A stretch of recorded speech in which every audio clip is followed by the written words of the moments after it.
How to set up Hinge profile step by step. To set up Hinge profile, first things first, you need to download the Hinge application onto your device. So go ahead and launch your device's App Store or Google Play Store. Then download the Hinge application. Once you do this, now you simply have to go ahead and launch the application itself.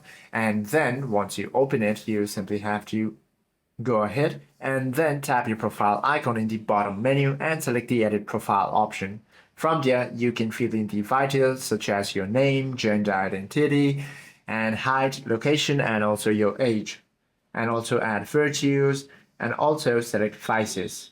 And then tap the eye icon next to any specific details like politics or religion if you want to keep it hidden from your public profile. Once you do this, you simply have to upload exactly 6 photos and videos and then select and write 3 engaging prompts. Once you do this, configure your filter preferences and there you go. This is how you can set up your profile on Hinge.